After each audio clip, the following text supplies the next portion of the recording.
പ്രിയ സഹോദരരെ, കർത്താവായ യേശു ക്രിസ്തുവിൻ്റെ രണ്ടാം വരവെന്ന ചാനലിലേക്ക് നിങ്ങൾക്ക് എല്ലാവർക്കും സ്വാഗതം പറയാൻ ഒരിക്കൽ കൂടി കർത്താവായ യേശു അനുവദിച്ചതിനെ ഓർത്ത് യേശു രാജാവിന് നന്ദി സ്തുതി സമർപ്പിക്കുന്നു. ആമേൻ.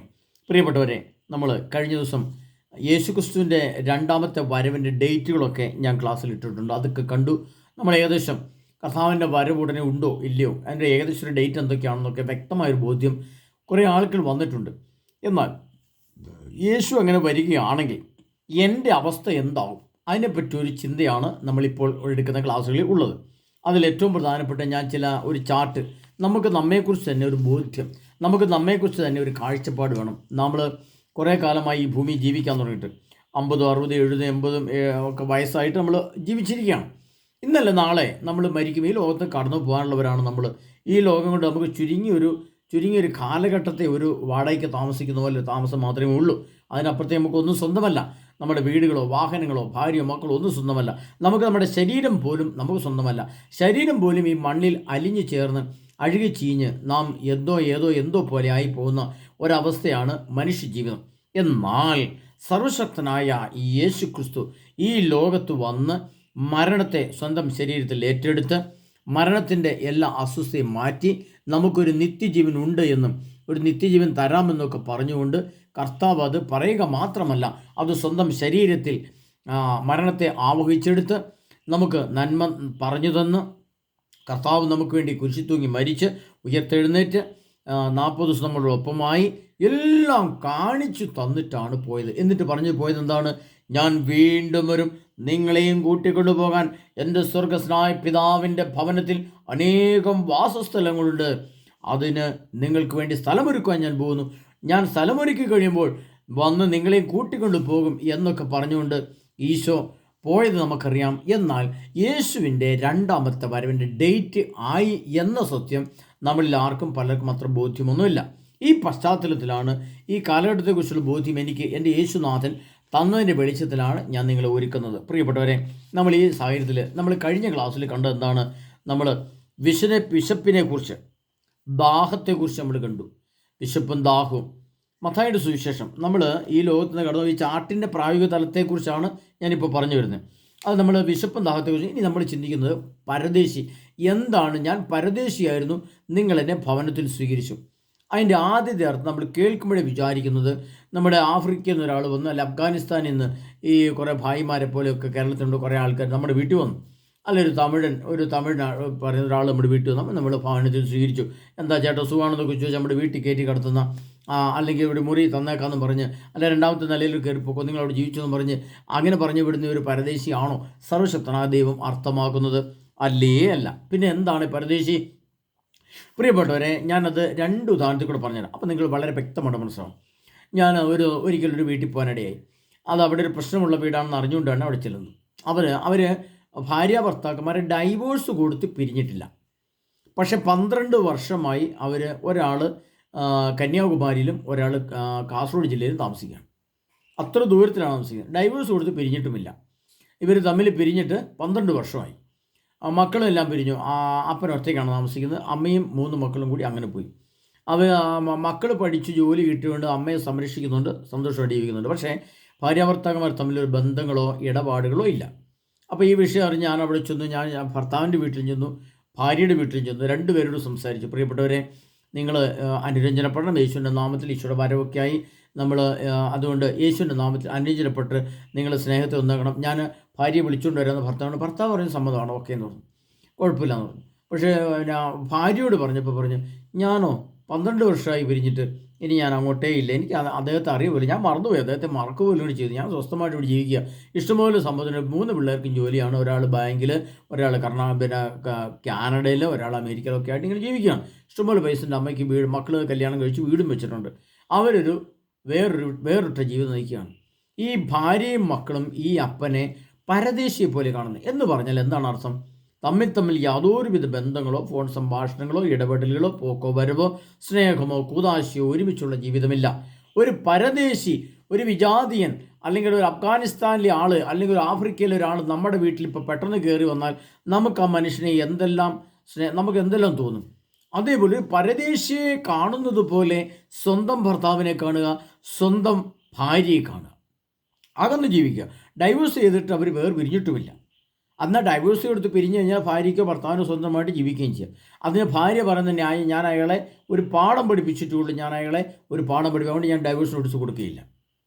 അപ്പോൾ ഭർത്താവ് എന്നാൽ അവളിപ്പം വരും മധ്യസ്ഥമൊക്കെ വെച്ച് തീരുമാനിക്കുന്നു, ഇപ്പം വരും വെച്ച് ആ ഭർത്താവ് സ്നേഹത്തോടെ പ്രാർത്ഥിച്ചു, ധ്യാനമൊക്കെ കൂടി തൻ്റെ കയ്യിൽ നിന്ന് വന്ന തെറ്റുകളൊക്കെ മാപ്പ് പറഞ്ഞ് പലവട്ടത്തിൽ പല ഏജൻസിയൊക്കെ നിർത്തി സംസാരിച്ചു, ഞാൻ മാപ്പ് പറയുന്നതിൻ്റെ ഭാര്യ ക്ഷമിക്കണമേ എന്ന് പറഞ്ഞു, ഫോണിൽ കൂടെ പറഞ്ഞു, ആൾക്കാരെ വിട്ട് പറഞ്ഞു, മധ്യസ്ഥ തീരുമാനം വെച്ച് പറഞ്ഞു, ഒരു രക്ഷയില്ല.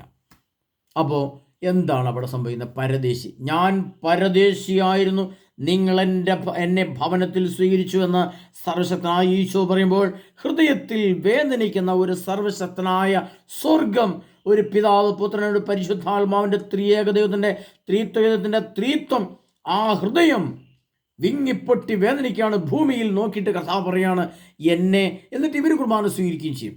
രണ്ടുപേരും കുർബാന സ്വീകരിക്കും. കർത്താവിൻ്റെ ഹൃദയവേദന എന്താണ് പ്രിയപ്പെട്ടവരെ? പരദേശി പോലും ഇത്ര മോശമായിട്ട് പ്രവർത്തിക്കില്ലാത്ത വിധം അത്രമാത്രം ദുഷ്ടതയോടെ തമ്മിൽ കണ്ടാൽ മിന്നൽ ഫോൺ കോൾ പോലും ഇല്ലാത്ത വിധം അകന്നു കഴിയുന്ന ദമ്പതികൾ ഒന്നും രണ്ടുമല്ല പ്രിയപ്പെട്ടവരെ. അതിൻ്റെയൊക്കെ പരിണിത ഫലമാണ് ഭാര്യ ചിലരുടെ ആത്മഹത്യ ചെയ്യുന്നു, അല്ലെങ്കിൽ ഭർത്താവ് ചിലരുടെ ആത്മഹത്യ ചെയ്യുന്നു. ഇപ്പോൾ ഇത്രയും പറഞ്ഞപ്പോൾ ഞാൻ ഇനി കൂടുതൽ വിശദീകരിച്ച് പറയേണ്ട ആവശ്യമില്ല, നിങ്ങൾ മനസ്സിലാക്കും. ഇനി രണ്ടാമത്തെ പരദേശിയെ പറ്റി നമുക്ക് പറയാം. നമ്മുടെ കേരള സഭ എടുക്കാം.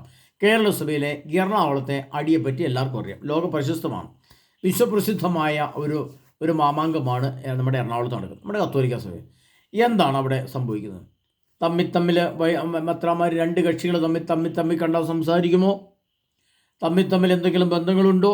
കേസാണ് നടക്കുന്നത്, പരസ്പരം കേസ് നടക്കുകയാണ്. അപ്പോൾ പരസ്പരം കേസ് കൊടുക്കുന്നു, ഉന്തുതള്ളു നടക്കുന്നു, കുർബാന നടക്കുന്നില്ല, പോലീസുകാർ ഇടപെടുന്നു, പള്ളി ലഭിക്കുന്നില്ല, പള്ളിമുറിയിൽ നിന്ന് അവരെ ഇറക്കി വിടുന്നു. എന്തെല്ലാം ക്രൂരതകളാണ്, എന്തെല്ലാം വൈരാഗ്യങ്ങളാണ്, എന്തെല്ലാം തള്ളിപ്പറച്ചിലാണ്, കേസ് കൊടുക്കുന്നു, അടിപിട്ടി കൂട്ടുന്നു. അത് പരദേശികൾ ഇവിടെ വന്ന് ബംഗാളികൾ പോലും തമ്മിൽ അടിക്കുന്നില്ല. പക്ഷേ നമ്മുടെ സഭയിൽ നടക്കുന്നത് എന്താണ്? അപ്പോൾ കർത്താവ് പറയുന്നത്, നിങ്ങൾ പരദേശികളെ സ്വന്തം വീട്ടിൽ സ്വന്തം മുറിയിൽ സ്വീകരിക്കുകയില്ല. നിങ്ങൾ തമ്മിൽ ഒരേ സഭയിലെ ഒരേ മെത്രാന്മാരും ഒരേ വൈദികരും ഒരേ ഇടവക്കാരുമാണ്. നിങ്ങൾ തമ്മിൽ കണ്ടാൽ മിണ്ടുമോ? ഒരിടപെടലുണ്ടോ? കഴിഞ്ഞ വലിയ ആഴ്ചയിൽ വലിയ വാരത്തിലെ യേശുവിൻ്റെ പരിപാടികളും വലിയ ആഴ്ചയിലെ കുർബാനകളും കാൽകഴുമുത്തറും ഒക്കെ നടക്കാത്ത ദേവാലയം കേരളത്തിലുണ്ട്. അപ്പോൾ എന്താണ് അവിടെ സംഭവിക്കുന്നത്? പരദേശിയെ പോലെ അകന്ന് കഴിയുക, തമ്മിൽ കണ്ടാൽ മിണ്ടാൻ പറ്റാത്ത അവസ്ഥ, സ്നേഹിക്കാൻ പറ്റാത്ത അവസ്ഥ, ബഹുമാനിക്കാൻ പറ്റാത്ത അവസ്ഥ, അംഗീകരിക്കാൻ പറ്റാത്ത അവസ്ഥ, ചർച്ച ചെയ്യാൻ പറ്റാത്ത അവസ്ഥ, ക്രൂരതയുടെ അവസ്ഥ. ഇനി തമ്മിൽ കണ്ടാൽ വെടിവെക്കണമെങ്കിൽ തോക്കൊണ്ട് വെടിവെക്കാൻ മാത്രം റെഡിയായിട്ട് നിൽക്കുന്ന അവസ്ഥ. അപ്പം ഞാൻ പരദേശിയായിരുന്നു, നിങ്ങൾ എന്നെ ഭവനത്തിൽ സ്വീകരിച്ചു എന്ന് പറയുമ്പോൾ എന്താണ്? ഇവർ തമ്മിൽ സ്നേഹത്തിലൊന്നിച്ച്, അച്ഛാ അല്ലേ മെത്രാനെ എന്നോട് ക്ഷമിക്കുക, സഹോദരങ്ങളെ തെറ്റിപ്പോയി, അത് കുറച്ച് പ്രശ്നമായിപ്പോയി, ക്ഷമിക്കുക, സഹകരിക്കുക, നമുക്ക് ഒരുമിച്ചായിരിക്കാം, നമുക്ക് ഒന്നിച്ചായിരിക്കാം എന്ന് പറഞ്ഞ് സ്നേഹത്തിലൊന്നിക്കേണ്ട ഈ സഭയും സഭയുടെ നേതൃത്വവും തമ്മിലടിക്കുമ്പോൾ കർത്താവ് പറയാണ്, പരദേശിക്ക് പോലും ഇത്രമാത്രം ഒരു ദുഷ്ടതയില്ല. കർത്താവ് പറയുന്നത്. അപ്പോൾ എന്താ പറയുന്നത്? ഞാൻ പരദേശിയായിരുന്നു, നിങ്ങൾ എന്നെ ഭവനത്തിൽ സ്വീകരിച്ചു അല്ലെങ്കിൽ സ്വീകരിച്ചില്ല എന്ന് പറയുമ്പോൾ ഈ സംഭവങ്ങളെ നമ്മൾ മനസ്സിൽ കാണും. അതാണ് പരദേശി, ഇതാണ് ദൈവം അർത്ഥമാക്കുന്ന അർത്ഥം. അല്ലാതെ ഒരു വിചാരിച്ച ഒരു ആഫ്രിക്ക കിടക്കുന്ന ഒരാൾ അല്ലെങ്കിൽ പാകിസ്ഥാൻ അഫ്ഗാനിസ്ഥാൻ ഒരാൾ പെട്ടെന്ന് നമ്മുടെ വീട്ടിലേക്ക് വരിക, അവനെ നമ്മൾ എന്നാ വിശ്വസിച്ചിട്ടാണ് വീട്ടിൽ കയറണ്ടേ? അവൻ നാളെ നമ്മുടെ സ്വത്തെല്ലാം അടിച്ചുകൊണ്ട് പോകും, മോഷ്ടിക്കും, അവൻ തല്ലിക്കൊല്ലോ ഇല്ലെന്ന് പറയാൻ പറ്റുമോ? അവനെ സ്വീകരിക്കാൻ പറ്റുമോ? കർത്താവ് അർത്ഥമാക്കുന്ന അർത്ഥമല്ല, അതല്ല പ്രിയപ്പെട്ടവർ. കർത്താവ് അർത്ഥമാക്കുന്നതാണ് ഭാര്യ ഭർത്താക്കൾ തമ്മിലുള്ള ബന്ധം, അയൽപക്കക്കാർ തമ്മിലുള്ള ബന്ധം. ഒന്ന് സ്വന്തം ഒരേ മതിലിലാണ് രണ്ട് വീടുകളിരിക്കുന്നത്, ഒരേ മതിലിൽ. ആ മതിലാണ് അങ്ങോട്ട് വീട് തിരിച്ചത്, രണ്ട് നില വാർക്ക് വീടുകൾ, രണ്ടുപേരുടെ അപ്പനും അമ്മയും മാത്രമേ ഭാര്യ ഭർത്താക്കന്മാരുടെ അപ്പുറം താമസിക്കുന്നത്, കണ്ടാൻ വേണ്ടില്ല. അതേ സമയത്ത് നമ്മുടെ തമിഴ്നാട്ടിൽ നിന്ന് വരുന്ന ഈ സാധനങ്ങൾ പെറുക്കാൻ വേണ്ടി വീട്ടിൽ വരുന്ന സഹോദരൻ, അവരെയൊക്കെ മുറ്റത്ത് കയറ്റി നിർത്ത്, എണ്ണയ്യാ സൗഖ്യമാ ഇരിക്കേ സുഖമാമാ എന്നെല്ലാം ഒരു തമാശയും പറഞ്ഞ് സ്നേഹവും പറഞ്ഞ് അവരുടെ വീട്ടിൽ കിടക്കുന്ന സാധനങ്ങളെല്ലാം അലുമിനിയം പാത്രവും PVC പൈപ്പിൻ്റെ കഷ്ണവും വാരി കൊടുത്ത് കിട്ടുന്ന ചില്ലറയും മേടിച്ച് കഴിക്കും. പക്ഷേ അവരുടെ അയൽപക്കക്കാർ തമ്മിൽ സംസാരിക്കില്ല, മിണ്ടില്ല. അവരുടെ പോകുന്ന കാറിൽ മറ്റൊരാളെ കയറ്റിയില്ല, പള്ളിയിലോട്ടാണ് പോകുന്നത്, പക്ഷെ മിണ്ടത്തില്ല. പരദേശിയെ പോലെ വിജാതിയെ പോലെ കാണുന്ന ബന്ധങ്ങൾ, ഇടവകാ ബന്ധങ്ങൾ, രൂപതാബന്ധങ്ങൾ, വൈദികർ തമ്മിലുള്ള പ്രശ്നങ്ങൾ, മെത്രാന്മാർ തമ്മിലുള്ള പ്രശ്നങ്ങൾ, ഇടവക തമ്മിലുള്ള പ്രശ്നങ്ങൾ, അയൽപക്കർ തമ്മിലുള്ള പ്രശ്നങ്ങൾ, ഭാര്യ ഭർത്താക്കന്മാർ തമ്മിലുള്ള പ്രശ്നങ്ങൾ. പ്രിയ സഹോദരരെ, സർവശക്തനായ ദൈവത്തിൻ്റെ ആത്മാവ് സ്വർഗത്തിലിരുന്ന് ഈ വേദന കാണുമ്പോൾ കർത്താവ് പറയാണ്, ഞാൻ പരദേശിയായിരുന്നു, എന്നെ നിങ്ങൾ ഭവനത്തിൽ സ്വീകരിച്ചില്ല. അപ്പോൾ സ്വീകരിച്ചില്ലെങ്കിൽ, ഇതുപോലെ നീതി പ്രവർത്തിച്ചില്ലെങ്കിൽ, ഇതാണ് കർത്താവിൻ്റെ നീതി.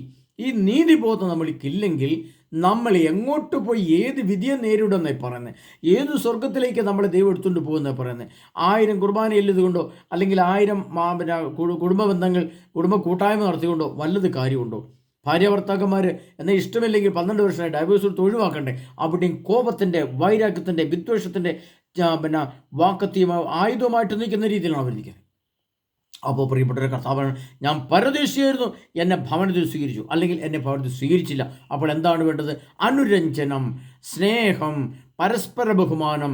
അവിടെ പരിശുദ്ധ അമ്മയുടെ മധ്യസ്ഥത ഇടുന്ന പോലെ നമ്മൾ പരിശുദ്ധ അമ്മയുടെ 9 സ്വഭാവഗുണം പരിശുദ്ധ അമ്മയെല്ലാം ഹൃദയത്തിൽ സംഗ്രഹിച്ചു എന്ന് എഴുതി വെച്ച പോലെ നാം എല്ലാം ഹൃദയത്തിൽ സംഗ്രഹിച്ച് ഐക്യവും സ്നേഹവും ബഹുമാനവും അംഗീകാരവും ആദരവും നമ്മൾ കൊടുത്തുകൊണ്ട് സ്നേഹത്തിൽ ഒന്നിക്കേണ്ട നമ്മൾ അകന്ന് കഴിയുമ്പോൾ അവിടെ പരദേശിയായി മാറുമ്പോൾ കർത്താവിൻ്റെ ഹൃദയം വേദനിക്കുമെങ്കിൽ കർത്താവ് അന്ത്യവിധിക്കായിട്ട് ഒരുങ്ങുന്ന അല്ലെങ്കിൽ ലോകം അതിൻ്റെ അന്ത്യത്തിലെ അടുക്കുന്ന കാലഘട്ടത്തിലാണ് നമ്മൾ ഈ വചനം ശ്രവിക്കുന്നതെങ്കിൽ പ്രിയപ്പെട്ടവരെ, നമ്മളെ ഭാര്യ ഭർത്താക്കന്മാർ തമ്മിലോ, മക്കൾ തമ്മിലോ, അയൽപക്കം തമ്മിലോ, ഇടവക തമ്മിലോ, രൂപത തമ്മിലോ അങ്ങനെ എപ്പോഴെങ്കിലും പ്രശ്നമുണ്ടെങ്കിൽ അവിടെ സ്നേഹത്തിൻ്റെ വചനങ്ങൾ, സ്നേഹത്തിൻ്റെ വിത്ത് പാകാൻ നമുക്ക് കടമയുണ്ട്. നമുക്ക് കഴിയാവുന്നിടത്തോളം അങ്ങോട്ട് സ്നേഹത്തോടെ അവരോട് പറയാം, പ്രിയപ്പെട്ടവരെ, നിങ്ങളുടെ പ്രശ്നങ്ങൾ പരിഹരിക്കണം, നിങ്ങൾ ഒരുമിച്ച് കൂടണം, അതൊക്കെ ചെന്ന് പറയണം. നമ്മൾ അവർ കേട്ടുപോലും കേട്ടില്ല പോലും, അതല്ല പ്രശ്നം.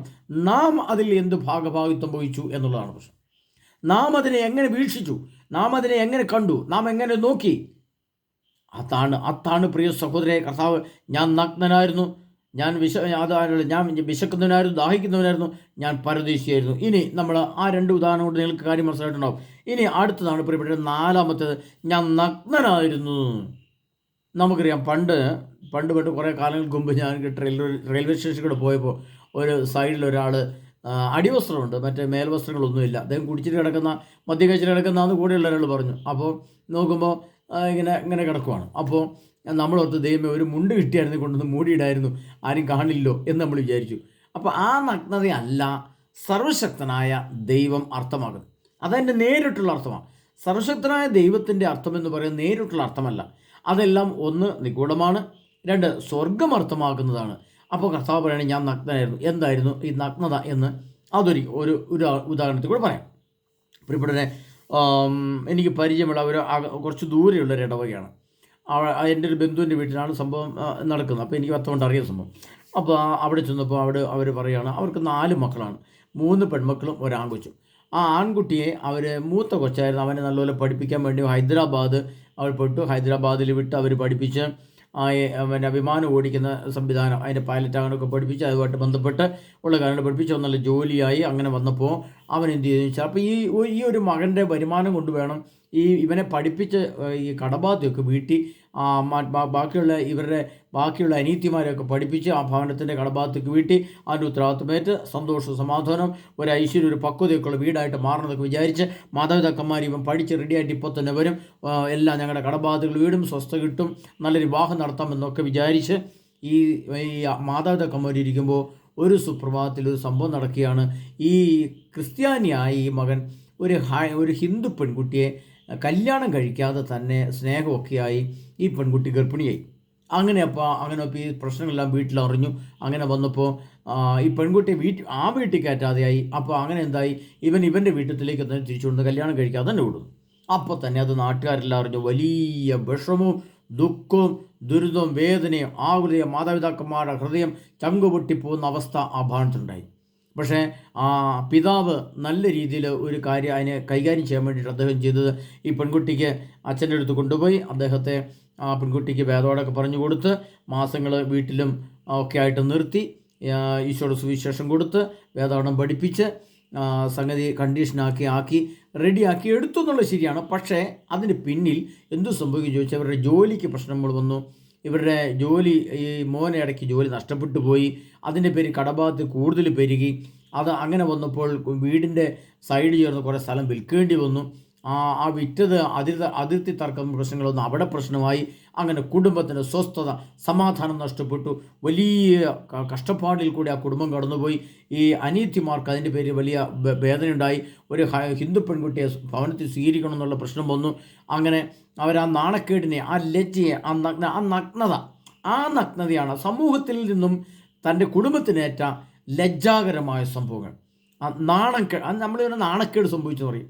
അപ്പോൾ ഒരാൾ തുണി ഉടുക്കാത്തതല്ല, അവിടെ തുണി ഉടുത്തിരിക്കുമ്പോൾ തന്നെ നാണമുണ്ടാകുന്ന, ലജ്ജയുണ്ടാകുന്ന, ഒരു നാണക്കേട് സംഭവിക്കുന്ന അവസ്ഥയാണ് സർവശക്തനായ ദൈവം ഞാൻ നഗ്നനായിരുന്നു എന്ന് പറയുന്നത്. അപ്പോൾ ആ പിതാവ് ഈ കുട്ടിയെ ക്രിസ്ത്യാനിയാക്കുന്നതിന് വേണ്ടിയുള്ള കാര്യങ്ങൾ ക്രമീകരിച്ച് പള്ളിയിൽ വെച്ച് വിവാഹം നടത്തി ആ കുഞ്ഞിൻ്റെ കാര്യങ്ങളൊക്കെ ക്രമീകരിച്ച് ആ കുഞ്ഞിനെ ഭവനത്തിൽ സ്വീകരിച്ച് അദ്ദേഹം നല്ലൊരു പിതാവായിരുന്നു. അദ്ദേഹം ധ്യാന സെൻറ്ററിലേക്ക് ഈ കുട്ടിയെ കൊണ്ടുപോയി കുട്ടിക്ക് ഈശ്വര കാര്യങ്ങളൊക്കെ പറഞ്ഞു കൊടുത്ത് അവർ കല്യാണം കഴിച്ച് പ്രശ്നത്തെ പരിഹരിച്ചു. പക്ഷേ അതിൻ്റെ ഇടയ്ക്കും ഇപ്പോഴും ആ മാതാപിതാക്കന്മാർക്ക് ഞങ്ങൾ വിചാരിച്ചതുപോലെ ഒരു വിവാഹം നടന്നില്ലല്ലോ, ഞങ്ങളുടെ കടബാധ്യത ഇപ്പോഴും വീടിയില്ലല്ലോ, ഇതിൻ്റെ പേരിൽ ഒരുപാട് പ്രശ്നങ്ങൾ വന്നല്ലോ, അതിൻ്റെ പേര് സ്ഥലങ്ങൾ കൊടുത്ത് ഒരു ചെറിയ സ്ഥലം മാത്രമായിട്ട് അവശേഷിച്ചു.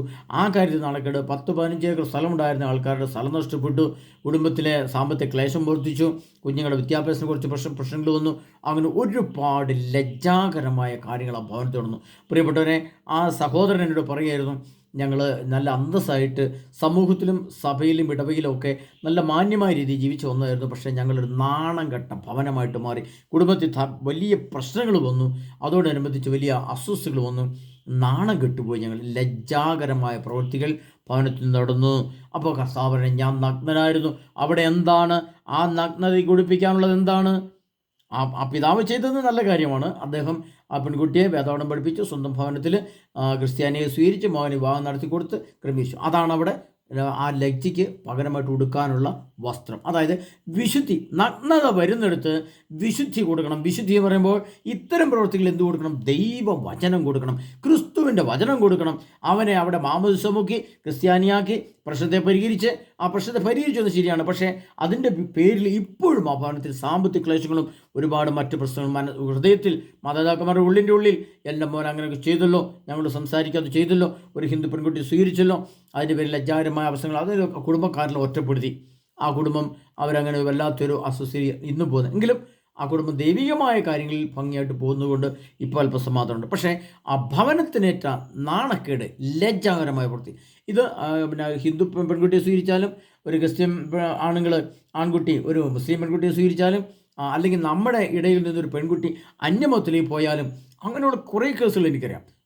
ഒരു മകളെ പൊന്നുപോലെ പഠിപ്പിച്ച് മാതാപിതാക്കന്മാർ ഇപ്പോൾ കുഞ്ഞിന് ജോലിയാവുമെന്ന് ഓർത്തുകൊണ്ട് ആ കുഞ്ഞിനെ പഠിപ്പിച്ച് ആ കുഞ്ഞ് പരീക്ഷ എഴുതി നേഴ്സിംഗ് കഴിഞ്ഞ് 4 വർഷം കഴിഞ്ഞ് പുറത്തിറങ്ങാൻ 6 മാസമുള്ളൂ. അപ്പോഴത്തേനും ഈ പെൺകുട്ടി ഒരു ക്രിസ്ത്യൻ പെൺകുട്ടിയാണ്, ഒരു ഹൈന്ദവ സഹോദരൻ്റെ ഒളിച്ചോടിപ്പോയി. അവിടെ കുറേ കാലം കഴിയുമ്പോഴാണ് കണ്ടുമുട്ടിക്കുമ്പോഴത്തേക്ക് വിവാഹം നടന്ന് അതിൻ്റെ പേരിൽ ആ കുടുംബത്തിനേറ്റ വേദന, ദുഃഖം, ലജ്ജ ആർക്കും പറയാൻ പറ്റും. പ്രിയപ്പെട്ട മാതാപിതാക്കന്മാർ കുഞ്ഞുങ്ങളെ പൊന്നുപോലെ വളർത്തി, പൊന്നുപോലെ പഠിപ്പിച്ച്, പൊന്നുപോലെ അവരുടെ നിലയിലെത്തും വിചാരിച്ച് കാത്തു നോക്കി, കണ്ണിൽ വെള്ളമൊഴിച്ച് കാത്തിരിക്കുമ്പോൾ എൻ്റെ മകനും മകളും ഇപ്പം തന്നെ നല്ലൊരു സ്റ്റേജിലേക്ക് എത്തും, കുടുംബത്തിൻ്റെ പ്രശ്നങ്ങൾ പരിഹരിക്കും എന്ന് വിചാരിച്ച് കാത്തിരുന്നപ്പോൾ നാണക്കേട്, ലജ്ജാകരമായ പ്രവൃത്തി. ഇത് വിശ്വാസത്തെ തള്ളിപ്പറയാം. രണ്ടാമത്തെ നാണക്കേടാണ് പ്രിയപ്പെട്ടവരെ, നാം ഒരു അക്രൈസ്തവ സമൂഹത്തിലേക്ക് പോകുമ്പോൾ നമ്മുടെ വിശ്വാസത്തെ, വിശുദ്ധിയെ, സഭയെ തള്ളിക്കളയുന്ന അവസ്ഥ. അത് വളരെ ലജ്ജാകരമാണ്. സമൂഹത്തിൽ നമ്മൾ ഒറ്റപ്പെടും. സമൂഹത്തിൽ നമുക്ക് നാണക്കേട് സഹിക്കേണ്ടി വരും. നമ്മുടെ വിശ്വാസം, നമ്മുടെ ക്രിസ്തു, സഭ, കൂതാശകൾ അതിനെ തള്ളി പറഞ്ഞുകൊണ്ടാണല്ലോ നമ്മൾ ഒരു അന്യമതത്തിലേക്ക് പോകുന്നത്. അപ്പോൾ ഉണ്ടാകുന്നൊരു നാണക്കേടുണ്ട്. അതാണ് കർത്താവ് ഞാൻ നഗ്നനായിരുന്നു, നിങ്ങൾ എന്നെ ഉടുപ്പിച്ചു. അവിടെ എന്താണ് കൊടുക്കേണ്ടത്? അതിന് പരിഹാരം ഇതേ ഉള്ളൂ, കർത്താവിൻ്റെ വചനം കൊടുത്ത് അവരുടെ നഗ്നതയെ മാറ്റുക. മുമ്പ് പറഞ്ഞ ഉദാഹരണത്തിൽ ആ സഹോദരൻ ഇത് ചെയ്തു.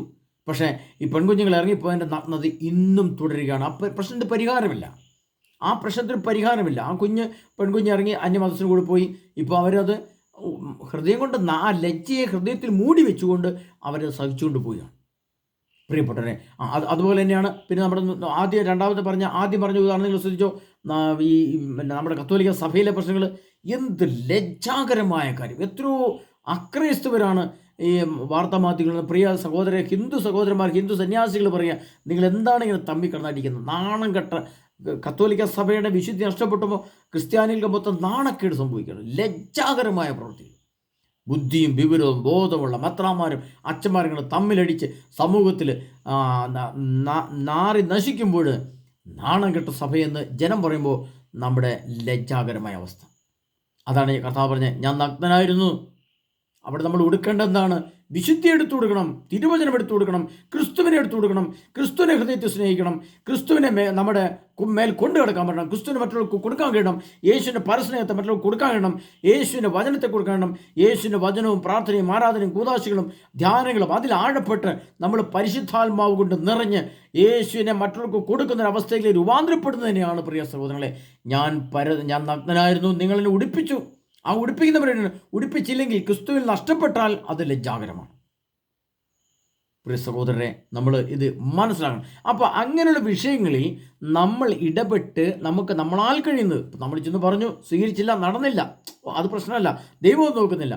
നീ ആ വിഷയത്തിൽ ഇടപെട്ടൊന്ന് സംസാരിച്ചോ, ഞങ്ങളുടെ സ്നേഹത്തിൽ ഒന്നിക്കാനൊന്ന് പറഞ്ഞോ, പ്രശ്നത്തിന് പരിഹരിക്കാനൊന്ന് ചർച്ചയ്ക്ക് വരാമെന്ന് ചോദിച്ചോ. അതേ കർത്താവ് ചോദിക്കുന്നുള്ളൂ. ചിലപ്പോൾ ആ ഒരു ചോദ്യത്തിലായിരിക്കും രണ്ടുപേരും വരുന്നത്, സംഭാഷണം നടക്കുന്നത്, അവർ സ്നേഹത്തിൽ ഒന്നിക്കുന്നത്. പ്രിയപ്പെട്ടവരെ, ഇന്നും കേരളത്തിൽ നടക്കുന്ന ചില കേസുകളിൽ, ചില ഭാര്യാഭർത്തൃ ബന്ധങ്ങളിലെ പ്രശ്നങ്ങളിൽ ഞാൻ ഫോണിൽ കൂടെ സംസാരിച്ച് അവർക്ക് കൗൺസിലിംഗ് കൊടുത്ത് പ്രാർത്ഥിച്ചുകൊണ്ടിരിക്കുകയാണ്. പക്ഷേ പ്രശ്നം ശരിയാകുന്നില്ല. അവൾ രണ്ട് കുടുംബത്തിലും ലജ്ജാകരമായ കാര്യങ്ങൾ, നഗ്നത അനുഭവിച്ചുകൊണ്ടിരിക്കുകയാണ്. എവിടെയാണ് ഞാൻ പറഞ്ഞത്? ധ്യാനത്തിന് പോകും. അവിടെ ഇന്ന സ്ഥലത്ത് ഒരു ധ്യാനം നടക്കുന്നുണ്ട്, അവിടെ പോയി നിങ്ങൾ ധ്യാനം കൂട്, നല്ല കുമ്പസാരിക്ക്, നല്ലപോലെ ആരാധന കൂട്, നിങ്ങളുടെ പ്രശ്നങ്ങളെ പരിഹരിക്കുക, യേശുവിൻ്റെ വചനം കേൾക്ക്, അവിടെ നിങ്ങളുടെ പ്രശ്നങ്ങൾ പരിഹരിക്കും, നിങ്ങളുടെ നാണക്കേട് മാറും എന്ന് പറഞ്ഞ് ഒരുക്കിക്കൊണ്ടിരിക്കുകയാണ്. പ്രിയ സഹോദരനെ, അടുത്തതാണ് രോഗി. ഞാൻ രോഗിയായിരുന്നു, നിങ്ങൾ എന്നെ സന്ദർശിച്ചു.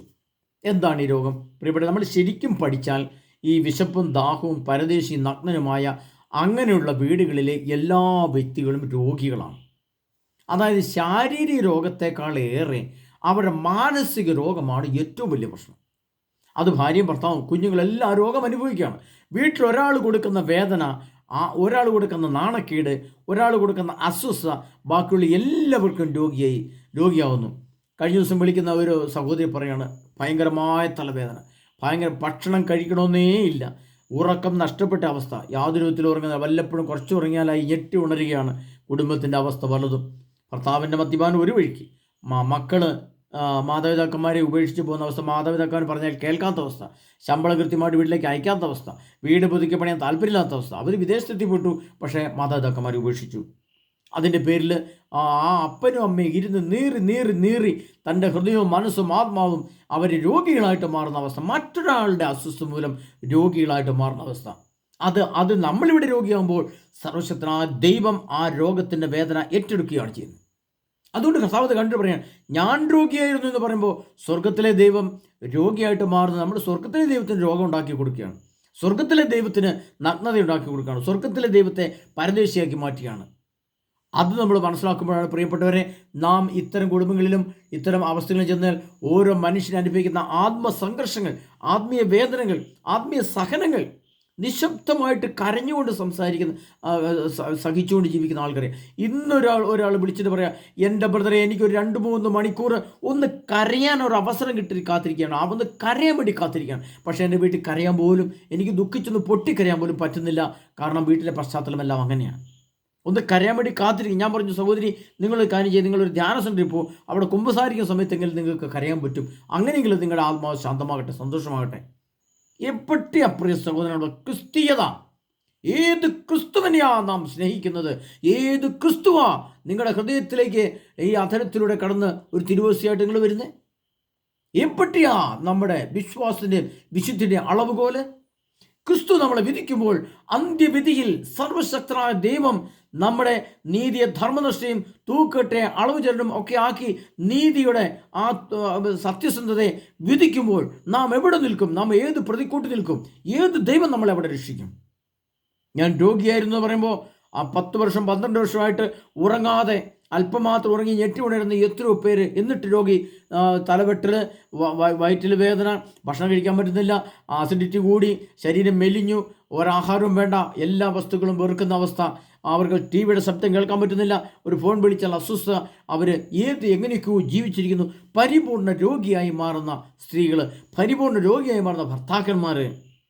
പ്രിയ സഹോദരരെ, കർത്താവ് പറയുന്നത്, ഞാൻ രോഗിയായിരുന്നു, നിങ്ങൾ എന്നെ സന്ദർശിച്ചു പറയുമ്പോൾ അത്തരം വീടുകൾ, അത്തരം പ്രശ്നമുള്ള ഭവനങ്ങളിലേക്ക് കടന്നു ചെല്ലേണ്ട ക്രിസ്തുവിൻ്റെ സുവിശേഷം കൊടുക്കണം.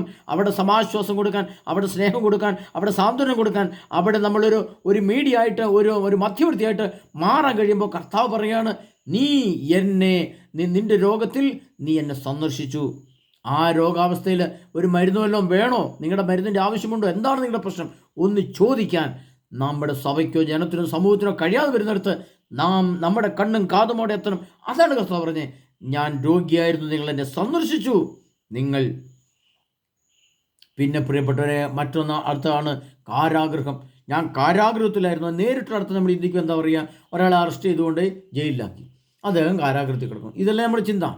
നേരിട്ടർത്ഥം കാരാഗൃഹം എന്ന് പറയുന്നത് അതല്ല പ്രിയ സഹോദരനെ, അല്ല. ഏതാണ് കാരാഗൃഹം? സ്വന്തം ഭാര്യ ഭർത്താവിനോട് പറഞ്ഞു, എന്നെ ഒരു ധ്യാനത്തിന് വിടുമോ എന്ന് ചോദിച്ചു. അദ്ദേഹം പറഞ്ഞു, നീ ധ്യാനത്തിന് പോകേണ്ട ആവശ്യമില്ല, പോകാൻ പാടില്ല എന്ന് വിലക്കി. അതിലംഘിച്ച് പോയാൽ പിന്നെ അവിടെ വലിയ പ്രശ്നമാവും, കലാപമുണ്ടാവും. മക്കളെ ഓർത്തും കുടുംബത്തെ ഓർത്തും ഭാര്യ പറഞ്ഞു, ആ ഭാര്യ അത് സഹിച്ച് ജീവിക്കുകയാണ്. ഒന്ന് കുമ്പസാരിക്കണം, നന്നായിട്ട് കുമ്പസാരിക്കണം, ഒന്ന് ആടിപ്പാടണം ഈശോയുടെ മുമ്പിൽ, ഒന്ന് കർത്താവിനെ ആരാധിക്കണം ഒരു ആഗ്രഹമുണ്ട്, പുറത്തേക്കൊന്ന് പോകണമെന്ന് ആഗ്രഹമുണ്ട്. ഭർത്താവ് കൊണ്ടുപോകുകയില്ല, ഭാര്യയ്ക്ക് പുറത്തേക്കൊന്ന് പോകാൻ ആഗ്രഹം, കാറുണ്ട്, പക്ഷേ ഭർത്താവ് വല്ലപ്പോഴും മാർക്കറ്റിലേക്ക് കൊണ്ടുപോയി, അത്രേ ഉള്ളൂ. പള്ളിയിൽ പോയും കൊണ്ടുവരും, പള്ളിയിൽ പോവും, ഇപ്പോൾ തിരിച്ചു വരും, ഇതേ ഉള്ളൂ. അതിനപ്പുറത്തേക്കൊന്ന് ആഹ്ലാദിക്കാൻ, ഈ കുടുംബത്തെ പശ്ചാത്തലത്തിൽ നിന്ന് മാറി നിൽക്കാൻ, ഒരു സന്തോഷത്തിന് പോകാൻ, അല്ലെങ്കിൽ ഇച്ചിരി ദീർഘദൂരം യാത്ര ചെയ്യാൻ പറ്റാത്ത വിധം ഒരു ധ്യാനത്തിന് ഒരു പറഞ്ഞു വിടാതെ കാരാഗൃഹം പോലെ വീട്ടിൽ അടച്ച് കെട്ടി ബന്ധിച്ച് വെച്ചിരിക്കുന്ന സ്ത്രീജനങ്ങൾ, അതുപോലെ തന്നെ ഭാര്യമാരുടെ പീഡനം വെച്ച് വ്യക്തമായിട്ടറിയാവുന്ന കേസുണ്ട് പ്രിയപ്പെട്ടവരെ. ഭാര്യമാരുടെ പീഡനത്താൽ എനിക്കറിയാം, കാനഡയിലുള്ളൊരു സംഭവത്തെ എനിക്കറിയാം. 3 അക്ക നമ്പറുണ്ട്, മര്യാദയ്ക്കുന്നോണം, ഇല്ലെങ്കിൽ 3 അക്ക നമ്പറിൽ വിളിച്ചാൽ പോലീസ് നിങ്ങൾ അകത്താക്കി കൊണ്ടുപോകുമെന്ന് പറഞ്ഞുകൊണ്ട് ഭീഷണിപ്പെടുത്തി വെച്ചിരിക്കുന്ന സംഭവം വരും പ്രിയപ്പെട്ട ലോകത്തുണ്ട്. ഭാര്യയുടെ പീഡനം, ഭർത്താവിൻ്റെ പീഡനം, എന്നിട്ട് കാരാഗൃഹത്തിൽ കഴിയുന്ന പോലെ ഹൃദയം കറുത്ത ഗൃഹമായിട്ട് മാറി പീഡ സഹിച്ച് ജയിലിൽ കിടക്കുന്ന പോലെ, ജയിലിൽ കിടക്കുന്നതിനേക്കാൾ കഷ്ടമായിട്ട് അനുഭവിച്ച് വേദന അനുഭവിക്കുന്നു. അതുകൊണ്ട് കർത്താവ്, ഞാൻ കാരാഗൃഹത്തിലായിരുന്നു, നിങ്ങളെന്നെ വന്ന് കണ്ടു, എന്നോട് സംസാരിച്ചു. ഇത്തരം ബന്ധങ്ങളെ കണ്ടറിഞ്ഞ് അവിടെ എത്താൻ നമുക്ക് സാധിക്കണം. അതിപ്പോൾ എല്ലായിടത്തും എത്താൻ പറ്റിയില്ല. നമുക്കൊരു വീട്ടിലായിരിക്കും എത്താൻ പറ്റുന്ന പ്രിയപ്പെട്ട ഒരു വ്യക്തിയോടായിരിക്കും സംസാരിക്കാൻ പറ്റുന്നത്. അല്ല നമുക്ക് 10ഉം 15ഉം പേരെയൊന്നും കണ്ടെത്തി നടക്കാൻ പറ്റുന്ന വരികയില്ല. നമ്മുടെ കൂടപ്പറപ്പുകളിൽ, നമ്മുടെ ബന്ധുക്കളിൽ, നമ്മുടെ അയൽപക്കത്തിൽ, നമ്മുടെ ഇടവകയിൽ, നമ്മുടെ രൂപത്തിലൊക്കെ ധാരാളം ആളുകൊണ്ടിങ്ങനെ. അതൊക്കെ നമ്മൾ പരിശുദ്ധാത്മ നിറഞ്ഞ് നമ്മുടെ ഹൃദയമുണ്ടെങ്കിൽ നമുക്ക് അവരുടെ വേദന കാണുമ്പോൾ കേൾക്കുമ്പോൾ മനസ്സിലാവും. അങ്ങനെയുള്ള ഭവനങ്ങളിൽ ചെന്ന് നമ്മൾ കർത്താവിൻ്റെ സുവിശേഷം കൊടുത്ത്, അവരെ സ്നേഹത്തിലൊരുക്കി, വിശുദ്ധിക്കൊരുക്കി, കുമ്പസാരിക്കുന്ന അവസരം കൊടുത്ത്, ഒരു ധ്യാനം കൂടാൻ കൊടുത്ത്, അവരുടെ സ്നേഹത്തിൽ ഒന്നിപ്പിക്കാൻ ശ്രമിക്കുന്ന ആ വലിയ ഒരു പ്രവൃത്തിയുണ്ട് പ്രിയപ്പെട്ടവർ.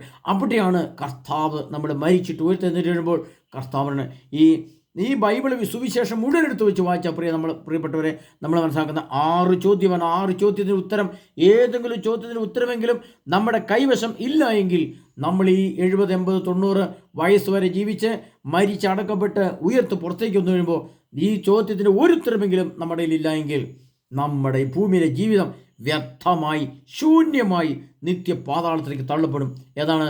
ഞാൻ വിശക്കുന്നവനായിരുന്നു, ഞാൻ ദാഹിക്കുന്നവനായിരുന്നു, ഞാൻ പരദേശിയായിരുന്നു, ഞാൻ നഗ്നനായിരുന്നു, ഞാൻ രോഗിയായിരുന്നു, ഞാൻ കാരാഗൃഹത്തിലായിരുന്നു.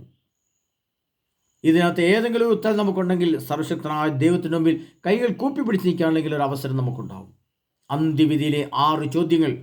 അതുകൊണ്ട് പ്രിയ സഹോദരങ്ങളെ, നമ്മളിവിടെ മനസ്സിലാക്കേണ്ടത് ഈ ലിസ്റ്റിൻ്റെ മഹത്വം എന്ന് പറയുന്നത്, അല്ലെങ്കിൽ ലിസ്റ്റിൻ്റെ ആവശ്യകത എന്ന് പറയുന്നത്, ഈ ദൈവത്തിൻ്റെ കോളത്തിൽ നമ്മൾ എഴുതി വെക്കണം.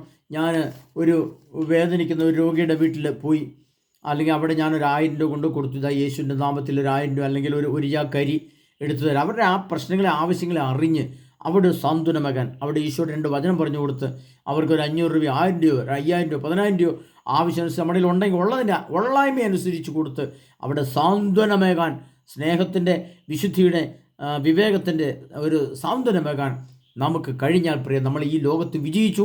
അതിനപ്പുറത്തേക്ക് ഒരു വിജയവും നമുക്കില്ല ഈ ലോകത്ത്. ഹല്ലേലൂയ. പ്രിയ സഹോദരനെ, കർത്താവായ യേശു ക്രിസ്തുവിൻ്റെ 2ാം വരവ് തൊട്ടടുത്തിരിക്കുകയാണ്. യൂറോപ്പിൽ യുദ്ധ കാഹളധ്വനികൾ മുഴങ്ങി കേൾക്കാൻ തുടങ്ങി. പോളണ്ടിനെ ആക്രമിക്കാൻ സാധ്യതയുണ്ടെന്ന് കേൾക്കുന്നു. യുദ്ധങ്ങൾ അവിടെ ഇവിടെയെല്ലാം പൊട്ടിപ്പുറപ്പെടാൻ തുടങ്ങി. ഈ കാലഘട്ടത്തിൽ ക്രിസ്തുവിൻ്റെ വചനത്തിൻ്റെ മഹത്വത്തെ നാം മുറുകെ പിടിച്ച് ക്രിസ്തുവിൻ്റെ രണ്ടാമത്തെ വരവേണ്ടി യേശുവിൻ്റെ വരനായിട്ട് ഒരുങ്ങി നിന്ന് ഇന്നലെ നാളെ നമ്മൾ മരിച്ചാലും നിത്യജീവൻ്റെ ഉടമസ്ഥാവകാശം എനിക്ക് സ്വന്തമാണെന്ന് ബോധ്യത്തിൽ ജീവിക്കാൻ നമുക്ക് സാധിച്ചാൽ നാം ഈ ഭൂമിയിലെ ചുരുങ്ങിയ ജീവിതം വിജയിച്ചു. പ്രിയ സഹോദരങ്ങളെ, ഇവിടുത്തെ കാറും ഇവിടുത്തെ ബംഗ്ലാവും ഇവിടുത്തെ ബാങ്ക് ബാലൻസും കാനഡ ജോലിയും ജർമ്മൻ ഭാഷാ പഠനവും അല്ല, അത് പരാജയമാണ്. അതാണ് പരാജയം. എന്നാൽ പ്രിയ സഹോദരങ്ങളെ, ഒരു വ്യക്തിയുടെ അടുത്തൊരു ഭവനത്തിൽ ഒരു അക്രമിസ്റ്റിൻ്റെയോ അല്ലെങ്കിൽ ഒരു വേദനിക്കുന്നതിൻ്റെ അടുത്ത് ചെന്ന് ഒരു വചനം പറയാൻ സാധിച്ചാൽ, ഒരു വ്യക്തിയോട് ഒരു വചനം പറയാൻ സാധിച്ചാൽ, സാരമില്ല സഹോദര, ക്രിസ്തു നിങ്ങളെ കാക്കുന്നുണ്ട്, യേശു നിങ്ങൾ കൂടെയുണ്ട്, യേശുവിനോട് പ്രാർത്ഥിച്ചാൽ അവിടുന്ന് നിങ്ങൾക്ക് ഉത്തരം വരും എന്നൊരു ധൈര്യം പറഞ്ഞു കൊടുക്കാൻ നാം നമ്മുടെ വാഹനത്തെ ഉപയോഗിച്ച് വെച്ചിട്ടുണ്ടോ? നമ്മുടെ പോർച്ചിൽ എത്രയോ വാഹനങ്ങൾ കിടപ്പുണ്ട്. ഫുൾ ടാങ്ക് എണ്ണ അടിച്ച വാഹനങ്ങൾ നമ്മുടെ പോർച്ചിൽ കിടക്കുമ്പോൾ ചുമ്മാ കിടക്കുന്ന ആ കാറ് നിനക്കെതിരെ സാക്ഷ്യമായിട്ട് വരും. പ്രിയ സഹോദരങ്ങളെ, ഹല്ലേലൂയ. ആ കാറും ആ വാഹനങ്ങൾ ഉപയോഗിച്ച് നാം വീട് വീടാന്തരം കയറണം. ഒരു വീടെങ്കിലും ഒരു ദിവസം, ഒരു മാസമെങ്കിലും ഒരു വീട്ടിൽ കയറണം. മദ്യപിക്കുന്ന വീട്, തീരെ പാവപ്പെട്ടവരുടെ വീട്, രോഗികളായിട്ടുള്ളവരുടെ വീട് കണ്ടെത്തണം. നമ്മൾ അവിടെ നമ്മളെ വാഹനം ഓടിച്ചു ചെല്ലണം. ഒരു 10 കിലോ ചാക്കെടുത്ത് വെച്ച് കൊടുക്കണം. 1000 രൂപ കിശ വെച്ച് കൊടുക്കണം. 1 കിലോ പഴം മേടിച്ചുകൊണ്ട് കൊടുക്കണം. 2 കിലോ ആപ്പിൾ മേടിച്ചുകൊണ്ട് കൊടുക്കണം. മരുന്ന് ആവശ്യമുള്ളതാണെങ്കിൽ മരുന്നിൻ്റെ ലിസ്റ്റ് മേടിച്ചുകൊണ്ട് മരുന്ന് മേടിച്ചുകൊണ്ട് കൊടുക്കണം. പ്രിയപ്പെട്ടവരെ, അതാ സുവിശേഷം, അതാ ദൈവസ്നേഹം, അതാ പരിശുദ്ധാത്മാവ്. അത് ചെയ്യാനുള്ള ജ്ഞാനവും ബുദ്ധിയും വിവേകവും സത്യസന്ധതയും നീതിബോധവും നിന്നിലുണ്ടെങ്കിൽ അതാണ് ക്രിസ്തു ജീവിതം, ക്രിസ്തീയ ജീവിതം. ഹല്ലേലൂയ. അതിനപ്പുറത്തേക്ക് എന്ത് ക്രിസ്തീയ ജീവിതമാണ്? അതാണ് അന്ത്യവിധിയിലെ 6 ചോദ്യം. പറയും സഹോദരങ്ങളെ, ഹല്ലേലൂയ. യേശു സ്തോത്രം. യേശു എന്ന യേശു ആരാധന. പ്രിയ സഹോദരങ്ങളെ, കർത്താവായ യേശു ക്രിസ്തുവിൻ്റെ രണ്ടാം വരവിന് വേണ്ടി നാം ഒരുങ്ങുന്ന ഈ കാലഘട്ടത്തിൽ സർവശക്തനായ ദൈവം പടിവാതിക്കലാണ്. അത്തിമരത്തെ നോക്കി ഒരു ഉപമ പഠിക്കുവാൻ, അതിൻ്റെ കൊമ്പുകൾ ഇളതായി ശാഖകൾ ഇളതായി അതിന് ഇലകൾ വരുന്നത് കാണുമ്പോൾ നിങ്ങൾ മനസ്സിലാക്കിക്കൊള്ളുവിൻ, ഇതാ അവൻ വാതിൽക്കൽ എത്തിയിരിക്കുന്നത് മനസ്സിലാക്കിക്കൊള്ളുവിൻ. അത്തിമരം ആരാണ്? ഇസ്രായേൽ ജനമാണ്.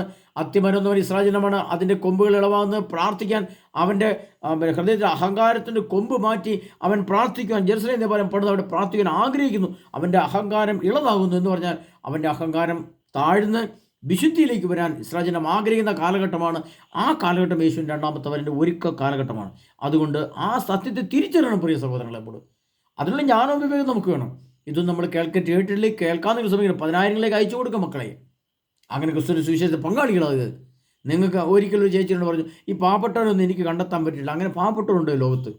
ഒരു സമ്പന്ന വീട്ടിലെ ചേച്ചിയാണ് എന്നോട് പറഞ്ഞു, അങ്ങനെ ഒരു സംഭവം ഉണ്ടോ ഈ പാവപ്പെട്ടവർ? ഞാൻ പറഞ്ഞു, ചേച്ചി നിങ്ങൾ 2 നിലയിൽ കിടക്കുന്നു, കാറിൽ പോകുന്നു വരുന്നു, അതുകൊണ്ട് നിങ്ങൾക്ക് മറ്റുള്ളവരെ കണ്ടെത്താൻ പറ്റുന്നില്ല, അതാ പ്രശ്നം. എൻ്റെ കൂടെ വരുവാണെങ്കിൽ ഞാൻ കാണിച്ചു തരാമെന്ന്. ചേച്ചി വന്നില്ല. എത്രയോ പേര് ഒരല്പ സ്നേഹത്തിന് വേണ്ടി, സാന്ത്വനത്തിന് വേണ്ടി, ഒരു പരിഗണനയ്ക്ക് വേണ്ടി.